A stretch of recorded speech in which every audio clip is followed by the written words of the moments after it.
শাকিল, একটু জানাবেন, খালেদা জিয়া তো আর কিছুক্ষণের মধ্যেই গুলশানের বাসায় পৌঁছাবেন, সেখানে তাকে বরণ করার জন্য প্রস্তুতি কেমন নেওয়া হয়েছে এবং তার সঙ্গে তো তার দুই পুত্রবধূ আসছেন, সার্বিক অবস্থা কেমন দেখছেন আমাদের একটু জানাবেন।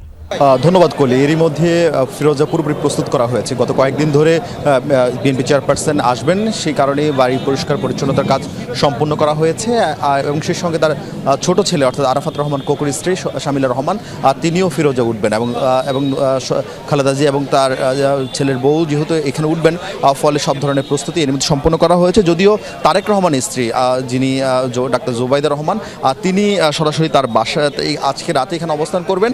আগামীকাল তার যে বাবার বাড়ি অর্থাৎ ধানমন্ডিতে মাহবুব ভবন, সেখানে তিনি যাবেন এবং তার মা অসুস্থ, হাসপাতালও সেখানে তাদের সময় কাটানোর কথা রয়েছে।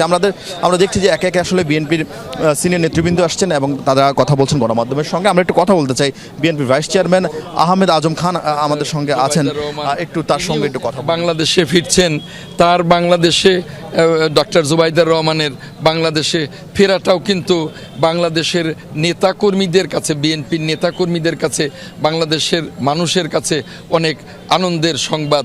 তারাও আশা করছেন যে এই দুই পুত্রবধূকে নিয়ে যে ম্যাডাম দেশে ফিরছেন, প্রিয় নেত্রী দেশনেত্রী ম্যাডাম খালেদা জিয়া দেশে ফিরছেন, এটা বাংলাদেশের মানুষ এটাকে শুভ সংবাদ মনে করছেন। বিএনপি চেয়ারপারসন তিনবারের সাবেক প্রধানমন্ত্রী, দুইবার বিরোধী দলের নেতা ছিলেন, তার রাজনীতিক অনেক বড় অভিজ্ঞতা রয়েছে। আগামী দিনে যেহেতু নির্বাচনের কথা বলা হচ্ছে, খালেদা জিয়ার সেই অভিজ্ঞতাটা কীভাবে আপনারা কাজে লাগাতে চান? আমরা দেশনেত্রী ম্যাডাম খালেদা জিয়ার অভিজ্ঞতাকে কাজে লাগাতে চাই, তার দেশপ্রেমকে কাজে লাগাতে চাই। এই দেশে আগামী দিনের নির্বাচন, আগামী দিনের গণতন্ত্র, আগামী দিনের সমৃদ্ধি, সমস্ত কিছুতেই ম্যাডাম খালেদা জিয়া কাজ করবেন।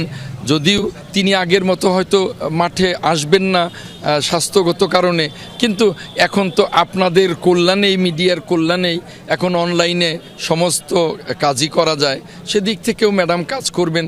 আর এই সরকারকেও ম্যাডাম প্রয়োজনে যে কোনো সময় নির্বাচন বিষয়ে, গণতন্ত্রের বিষয়ে পরামর্শ দেবেন এবং সকল রাজনৈতিক দলকেও ম্যাডাম প্রয়োজনে পরামর্শ দেবেন, যেই পরামর্শ নিতে আসবেন।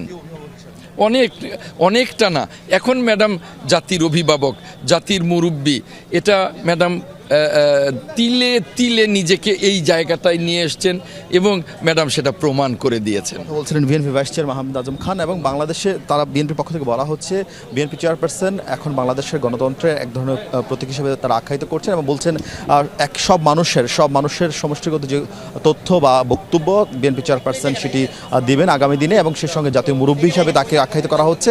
বলা হচ্ছে গণতন্ত্র, নির্বাচন প্রশ্নে রাষ্ট্রের যে কোনো সংকটে তিনি তার যে দীর্ঘদিনের অভিজ্ঞতা, সেই অভিজ্ঞতা নিঃসন্দেহে তিনি বর্ণনা করবেন বা সেই অভিজ্ঞতা তিনি ভাগাভাগি করবেন রাষ্ট্রের যারা দায়িত্ব পালন করছেন। এবং সেই সঙ্গে বিএনপি আগামী দিনে তার অভিজ্ঞতা কাজে লাগাতে চান এবং সেই সঙ্গে তার যে দুই পুত্রবধূ এসছেন, তারা বিএনপি চেয়ারপারসনের সঙ্গে, বিশেষ করে আরাফাত রহমান কোকুর স্ত্রী শামিলা রহমান, তিনি দীর্ঘদিন বিএনপি চেয়ারপারসনের সঙ্গে থাকবেন বলে আমরা জানতে পেরেছি। যদিও তারেক রহমানের স্ত্রী খুব বেশি দিন থাকার কথা নয়, কারণ তারেক রহমানের স্ত্রী ডাক্তার জুবাইদা রহমানের মা, তিনি হাসপাতালে ভর্তি রয়েছেন।